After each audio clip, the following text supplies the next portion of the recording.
This is beyond explanation जो आज हुआ है।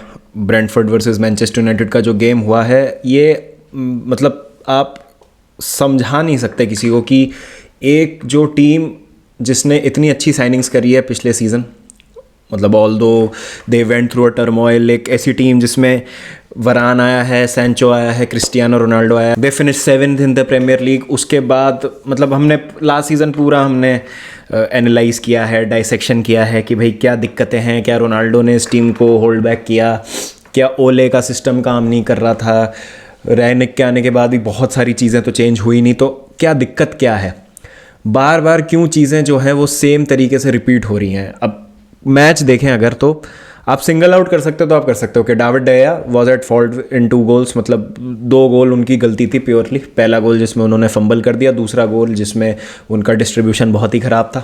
तो ब्रेंटफोर्ड को काफ़ी इजी 2 गोल्स मिल गए और तीसरा तो भसड़ी थी पूरी, और फिर चौथे गोल में एक नॉर्मल सा काउंटर अटैक और मतलब कोई सुध ही नहीं है डिफेंडर्स को कि अपोनेंट्स कहाँ हैं, और एक ईजी सा पास, 2 पास में गोल खा लेती है मैनचेस्टर यूनाइटेड। अब यहाँ पर आप क्या शेप को भी ब्लेम नहीं कर सकते, और आप बोलोगे कि यार शेप गलत खिला दिया टेन हाग ने, आप क्या बोलोगे। मतलब ब्राइटन के against it was a 4-4-2 kind of, कल हमको देखने को मतलब 4-2-3-1, तो शेप तो अलग था लेकिन रिजल्ट काइंड ऑफ सेम ही है, मतलब ज़्यादा कुछ फ़र्क आया नहीं है। This Manchester United team has a lot of subpar players right now. मतलब पहले हमको लगता था कि यार ये प्लेयर्स अच्छे हैं, इनमें काबिलियत है, पोटेंशियल है। प्रॉब्लम ये है कि अगर मैं प्लेयर्स की बात करूं, जैसे हैरी मैग्वायर हैं, ब्रूनो फर्नांडिस है, इवन मार्कस रैशफोर्ड को भी मैं उस ब्रैकेट में डालना चाहूँगा। अब ये मेरे ख्याल से उतने अच्छे हैं नहीं जितना लग रहा था। स्पेशली मतलब अब ब्रूनो की अगर हम पिछले 1-1.5 सीज़न से बात करें तो या तो भाई सिस्टम के कारण ब्रूनो नहीं परफॉर्म कर पा रहे हैं, रोनाल्डो के आने की वजह से उनकी जो फ्रीडम है वो रिस्ट्रिक्ट हुई है, या क्या हुआ है, या मार्कस रैशफोर्ड का जो फोकस है वो गेम से हिल गया है। हैरी मैग्वायर तो भाई मतलब he has become a butt of all jokes, उसमें तो कोई मतलब डाउट है नहीं कि he has been at fault many times. But ऐसा तो नहीं है ना कि बाकी टीम तो बहुत अच्छा खेल रही है और सिर्फ ये 3-4 प्लेयर्स हैं ये ख़राब कर रहे हैं। एक्चुअली पूरी टीम ही जो है इस समय किसी अजीब सी चीज़ से गुजर रही है जो मैं समझा नहीं सकता हूँ। मतलब आप बोलेंगे ना कि हो क्या रहा है अभी मैनचेस्टर यूनाइटेड के साथ, ये प्लेयर पावर है कि ड्रेसिंग रूम पॉलिटिक्स है कि प्लेयर्स की आपस में बन नहीं रही है, केमिस्ट्री तो फील्ड पे बिल्कुल दिखती नहीं है, मतलब प्लेयर्स आपस में खेलना ही नहीं चाह रहे हैं, किसी भी तरीके का कोऑर्डिनेशन नहीं है। अब आप देखिए पहले गोल के बाद 16th मिनट पे एक इंस्टेंस है जहाँ पर हैरी मैग्वायर के पास बॉल है, easily Manchester United can play it out from the back. वो डिएगो डालो को बोल रहे हैं कि भाई आप राइट हैंड साइड में जो पॉकेट है उस पर आएँ, थोड़ी सी मेरी मदद करें। लेकिन इसी बीच जो क्या होता है, आइवन टोनी और येंसन का इतना तगड़ा प्रेस होता है, अल्टीमेटली बॉल जो है वो लूज़ करनी पड़ती है, एरिक्सन को देनी पड़ रही है बॉल, जब तक बहुत ज़्यादा देर हो चुकी है, प्रेशर पड़ चुका है और हैरी मैग्वायर को फाउल करना पड़ रहा है। प्लेयर्स ट्रस्ट नहीं कर रहे हैं एक दूसरे को, प्लेयर्स में सिनर्जी नहीं है, प्लेयर्स में केमिस्ट्री नहीं है, और ये तभी होता है जब आपका ड्रेसिंग रूम माहौल जो है वो ख़राब है।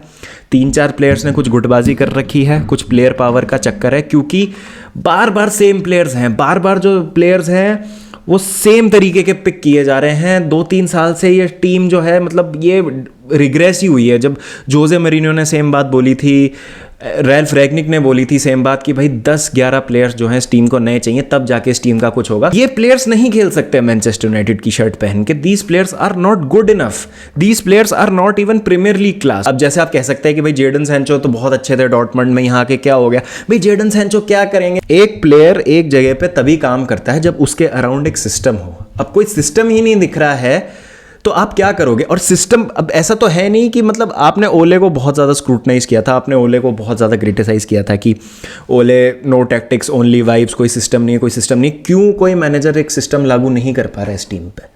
क्योंकि ये प्लेयर्स फुटबॉल खेलने के लायक ही नहीं है मैनचेस्टर यूनाइटेड के लिए। जो टॉप टियर एक यूरोपियन टीम के लिए फुटबॉल खेलने के लिए आप में एबिलिटी होती है वो नहीं है इन प्लेयर्स में। These players are not good enough.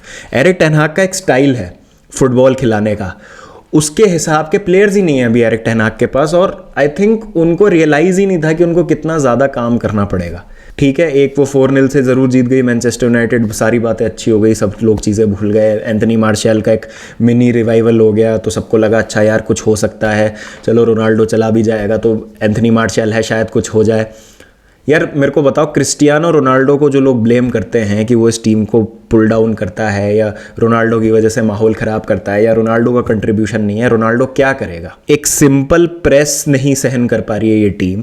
जब बैक लाइन के पास बॉल है, गोलकीपर के पास बॉल है, इतना ज़्यादा ईजी है इस टीम को दबोचना। कोई भी आएगा, 2-3 प्लेयर्स अटैकिंग लाइन के प्रेस करेंगे अपोजिशन के, मैनचेस्टर यूनाइटेड की बैक लाइन को, ये अंडर प्रेशर आ जाएंगे, पोजेशन लूज करेंगे, गोल कंसीड कर देंगे। इतना ज़्यादा आसान है मैनचेस्टर यूनाइटेड के अगेंस्ट गोल स्कोर करना। और उसमें अगर देखो आप, 4 जो गोल खाए हैं मैनचेस्टर यूनाइटेड ने, उसमें से 3 उनकी गलती की वजह से हैं। पहले 2 गोल और चौथा गोल भी मैनचेस्टर यूनाइटेड ने अपने अटैक से खाया है। मतलब एक सिंपल क्लियरेंस ब्रेंटफोर्ड की, फ्लैंक पे बॉल जाती है, सिंपल पास एम्बुएमो को, और भाई इजी फिनिश है, कोई है ही नहीं पीछे।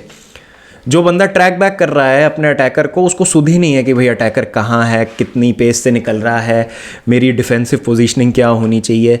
तो यहाँ पर अगर आप बोलेंगे कि नहीं एरिक टेन हाग तो बेकार मैनेजर है, भाई कितने बेकार मैनेजर हो सकते हैं भाई? जोसे मरीनियो, ओले गुनर सोल्शायर, रैल्फ रैग्निक, अब एरिक टेन हाग आ गए भाई। या तो माइकल कैरिक को फिर आप चांस दो कि भाई 3 मैच खेले थे, 3 मैच में अनबीटन थे, और वो एक हवा बन गई थी कि अच्छा यार इसने तो बहुत अच्छा काम किया है, हारी नहीं मैनचेस्टर यूनाइटेड इसके टेन्योर में। तो ये सारी चीज़ें फालतू हैं।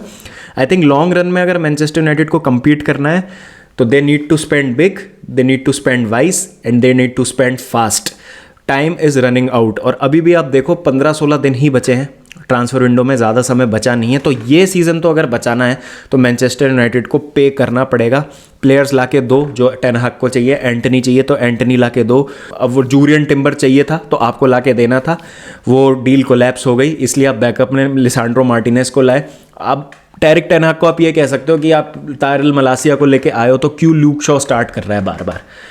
ये कुछ चीज़ें हैं। अब मैनचेस्टर यूनाइटेड के पास ऑप्शंस देखो आप, अब सेकंड हाफ में मैनचेस्टर यूनाइटेड 4 गोल पीछे है, और बेंच से कौन आता है? स्कॉट मैकटॉमने। मतलब किसी भी मैनचेस्टर यूनाइटेड फैन का देख के दिमाग खराब हो जाएगा कि भाई ये हो क्या रहा है। और it is very simple, it is मतलब इसमें कुछ एनालाइज करने को है ही नहीं। अगर आप बोलोगे ना कि भाई क्या हो रहा है, कैसे चल रहा है, ये फुटबॉलर्स जो हैं, अगर एरिक टेन हाग को आपको सही से जज करना है, फेयरली जज करना है, तो पहले एटलीस्ट उसको फुटबॉलर दो, उसको प्लेयर दो जो उसके ब्रांड की फुटबॉल खेल सके, जो फुटबॉल खिलाना चाहता है वो खेलने के काबिल हो। ये प्लेयर्स नहीं खेल सकते, ये इन प्लेयर्स को पेप गार्डियोला भी नहीं खिला सकता। पेप गार्डियोला तो चांटा मार के निकाल देगा इन प्लेयर्स को। एंटोनियो कॉन्टे, थॉमस टुकल, आप देख लो किस तरीके की सफाई चल रही है चेल्सी में। टीमो वर्नर निकाल दिया चेल्सी ने यार, because he was not up to the mark. वो टॉमस टुकल को नहीं चाहिए था। तो डेडवुड ही क्लियर नहीं करती है मैनचेस्टर यूनाइटेड। जो प्लेयर्स कुछ जान लगाते थे, सीनियर प्लेयर्स थे, वो सारे चले गए, निमान्या मैटिच, वान माटा वगैरह। लेकिन ठीक है, वो भी मैं नहीं कहूँगा कि बहुत बड़े प्लेयर्स थे और बहुत मतलब उन्होंने कुछ बहुत हाई लेवल पे अचीव किया मैनचेस्टर यूनाइटेड, बट उनको देख के लगता था कि they really care about the shirt. यहाँ पर 1-2 प्लेयर्स को छोड़ के नहीं लगता कि they care about the shirt. और भाई सीधी सी बात है, एरिक टेन हाग की जो फुटबॉल है उसमें एक बॉल प्लेइंग गोलकीपर की ज़रूरत है। डेविड de Gea का शॉट स्टॉपिंग बहुत अच्छा है, लेकिन बॉल डिस्ट्रीब्यूशन उतना ही ख़राब है, उतना ही पुअर है। तो आई थिंक ये जो चीज़ है ये बहुत ज़्यादा रिपीट होने वाली है। अगर आप डेविड de Gea को खिलाएंगे एरिक टेन हाग के सिस्टम में, तो आपको बहुत ज़्यादा यहाँ पर दिक्कत होने वाली है, मुझे ऐसा लगता है। वहाँ पर डीन हेंडरसन जो थे वो बेटर थे in terms of ball distribution. Keeper एक चाहिए मैनचेस्टर यूनाइटेड को, एक राइट बैक चाहिए, क्योंकि डिएगो डालो तो मुझे लगता है कि मतलब वो how is he fit to be a player for Manchester United, मुझे समझ नहीं आता। लेफ्ट बैक है आपके पास, आप उस पर भरोसा नहीं कर सकते अभी। टायरल मलासिया, राफेल वरान की इंजरी का कुछ अता पता है नहीं, वो कब वापस आएंगे। लिसांड्रो मार्टिनेज, हैरी मैगवायर की पार्टनरशिप से बात बन नहीं रही। मिडफील्ड के तो कहने ही क्या, भूल जाओ अभी। और अटैकर्स भी अगर मैं कहूँ, मार्कस रैशफोर्ड, जेडन सैंचो, उनसे भी बात बन नहीं रही है इस समय। तो इट्स नॉट दैट कि भाई एक फ्रैंकी डियोंग के आने से मैजिकली जो है वो चीज़ें ठीक हो जाएंगी, या एक नंबर 6 आ जाएगा, एक डिफेंसिव मिडफील्डर डिसरप्टर आ जाएगा तो उससे चीज़ें ठीक हो जाएंगी, नहीं होंगी। आई थिंक ये पूरा ओवरहॉल चाहिए इस टीम को। और ग्लेजर्स आउट तो भैया should be as loud as ever, सीधी सी बात है। और दूसरी बात ये है कि भाई यहाँ मैं किसी भी तरीके का बैंटर या ट्रोल नहीं करूँगा मैनचेस्टर यूनाइटेड को। भाई सीधी सी बात है, इससे ख़राब बात नहीं हो सकती है किसी भी फुटबॉल क्लब के लिए, जब उनके राइवल फैंस को उनके लिए बुरा लगने लग जाए। आज सारे फैंस को बुरा लग रहा है मैनचेस्टर यूनाइटेड को इस हालत में देख के, मैं सही बता रहा हूँ। मतलब अगर कोई बंदा ऑब्जेक्टिवली न्यूट्रली इन्जॉय करता है फुटबॉल को, तो उसको आज बुरा लग रहा होगा मैनचेस्टर यूनाइटेड को देखते हुए। The way this club is historically rich, बहुत सारा कुछ कंट्रीब्यूशन रहा है मैनचेस्टर यूनाइटेड का वर्ल्ड फुटबॉल में, ग्लोबल फुटबॉल में, इंग्लिश फुटबॉल में, और मतलब is a house hold name. Manchester United is a house hold name भाई, कम ऑन। मतलब लोगों ने फुटबॉल नहीं देखी होगी, लोगों ने कुछ नहीं जाना होगा फुटबॉल के बारे में, उनको 2-3 नाम पता होते हैं बस, Ronaldo, Messi, Real Madrid, Barcelona, Manchester United. तो हम इस ब्रैकेट में बात करते हैं मैनचेस्टर यूनाइटेड की। मतलब मैं मेरे घर में बता रहा हूँ, मेरी मम्मी को कोई टीम्स के नाम नहीं पता ऐसे, but Manchester, she knows Manchester. And to see this magnificent club in such a horrible state is really sad. मतलब मेरे पास शब्द नहीं है बयां करने के लिए। लेकिन again Manchester United fans, you have to accept कि the football team and the footballers that you have right now are absolutely subpar, and they are not Premier League class, let alone world class. और अगर आपको किसी भी तरीके की fight करनी है या चैलेंज करना है तो टैक्टिक्स, मैनेजर, सिस्टम, रोनाल्डो का इम्पैक्ट, इन सब चीज़ों से बाहर आना पड़ेगा, ऊपर उठना पड़ेगा, एक पूरी सफाई करनी पड़ेगी, ओनर्स को जागना पड़ेगा। They have to invest big time in the club, they have to identify the problems. जो लोग बोर्ड में बैठे हैं जिन्होंने ख़राब किया है काम, उनको निकालना पड़ेगा, उनको हटाओ, और तब जाके आपको सॉल्यूशंस स्टेप बाय स्टेप जो है उनको आइडेंटिफाई करना पड़ेगा, और फिर आपको चीज़ों को ठीक करना पड़ेगा। Take Arsenal for example, same हालत आर्सेनल की थी। They were a meme club, they were a banter club. मेरे को भी एज अ फैन बुरा लगने लग गया था आर्सेनल के लिए कि भाई इनके साथ हो क्या रहा है, but they took that hit.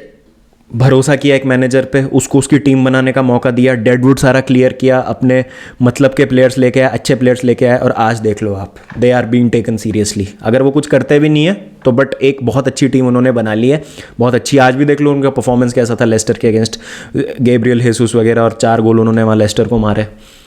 तो मतलब आपको इस तरीके की अप्रोच जो है वो उसके साथ जाना पड़ेगा। एग्जाम्पल आपके सामने, टेक आर्सेनल फॉर एग्जाम्पल। ऐसा नहीं है कि इट इज़ बियॉन्ड सेविंग या Manchester United is irreparable, this damage is beyond repair, ऐसा नहीं है। मतलब ठीक है, सीज़न के टर्म्स में हम बोल सकते हैं कि हाँ यार ये 2 मैच हारना, मतलब रिकॉर्ड गलत रिकॉर्ड सेट किए जा रहे हैं कि भाई 5-6 गेम मैनचेस्टर यूनाइटेड, मतलब कुछ ऐसा रिकॉर्ड आया कि 5-6 गेम मैनचेस्टर यूनाइटेड हारी है। फिर ऐसा भी कुछ आया कि 20 साल में पहली बार हुआ है कि 2 लगातार ओपनिंग मैच हार गई है मैनचेस्टर यूनाइटेड सीजन के। तो ये गलत रिकॉर्ड्स हैं जो सेट करे जा रही है मैनचेस्टर यूनाइटेड, और ये नहीं रुकने वाला। आप देखो इतनी ज़्यादा रूथलेस है प्रीमियर लीग, ये तो ब्रेंटफोर्ड है, अभी वेस्ट हैम को आना है। वेस्ट हैम भी बहुत गंदी फुटबॉल खेलती है, इस तरीके की फुटबॉल खेलती है, खा जाएगी। अभी आप फिर देख लो, अगर ब्रेंटफोर्ड ऐसा कर रही है तो लिवरपूल, मैनचेस्टर सिटी क्या करेंगे आप देखो।